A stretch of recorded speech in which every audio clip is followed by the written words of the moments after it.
I want to take some questions from our audience. This is for you, Richard, from Olga on Google+. If one becomes sick, should they continue to exercise? Does working out reduce cold symptoms?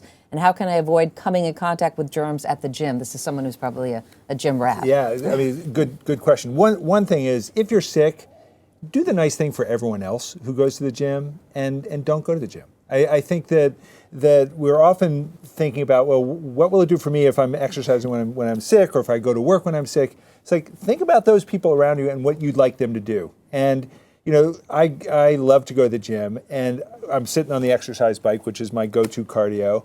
And if the person next to me is coughing and sneezing, I am really bumming, because I know that the chances that I'm going to be getting sick are pretty good. So like on the airplane. Yeah, like on the airplane. But so, you know, aggressive exercise when you're really sick probably isn't the best way to go. You should listen to your body. But if you're next to somebody who is sick?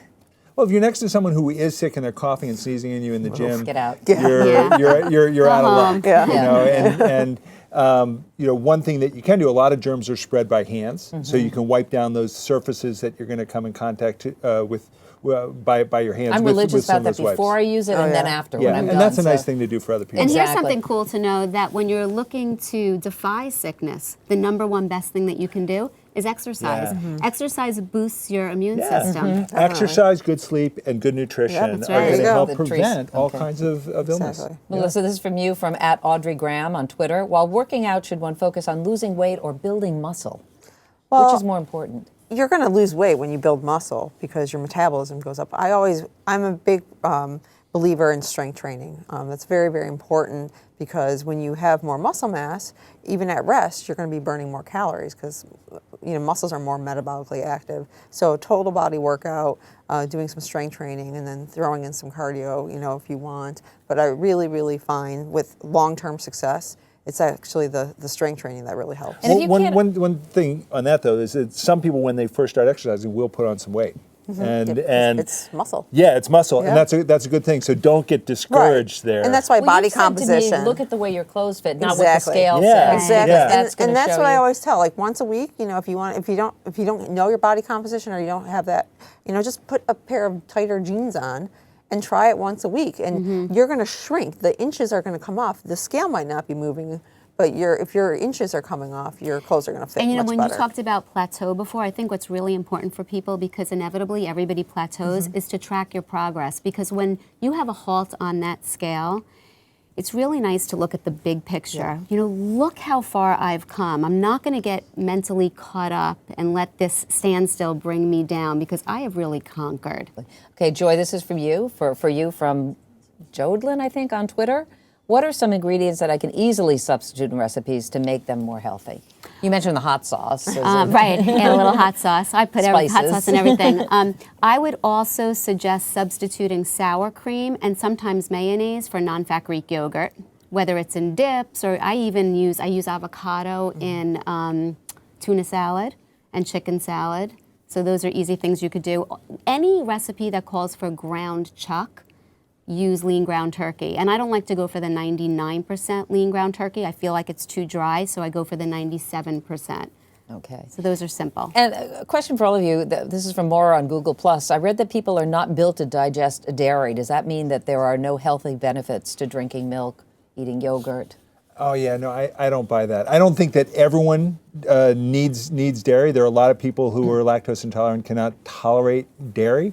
But dairy is a good source of calcium, and Greek yogurt. We're talking about you don't have high to eat protein. it, but if you like it, exactly. Just go for the better options. as a pediatrician, I go through this all the time. I see more people who are taking in too much dairy because there's this sense of I need calcium. I need calcium, and I need milk. I want my milk mustache. You don't need dairy to be healthy. Right, because there's so many other sources of calcium that are more absorbable, actually, like in your greens and things like that. Right. So you can be very healthy without dairy. Without the dairy. Yeah. Liza from Facebook wants to know from you, Dr. Besser, is it healthy to start feeding your kids vegan diets at birth? Cherie is a vegan. Yeah, you have to be really careful. If you have a child that you're going to put on a restrictive diet, you want to do it with a doctor involved and a nutritionist involved, because you can end up with vitamin deficiencies. And And that, in a child who's developing, their brain is developing, their body is developing, you don't want to have any particular nutrients. Cherie, I'm sure with her diet, is very careful. There's certain vitamins that she will need to take on a vegan Isn't that a diet. supplement? Like B12. Yeah, but that's a special circumstance. One of those special circumstances, B12 right? B12 is tough. Exactly. And if you're a parent and you really micromanage it, you have these families that live and breathe vegan diets. Chances are they're going to do a really great job at delivering and setting their child up with a vegan option for breakfast, lunch, and dinner. Yeah. Okay.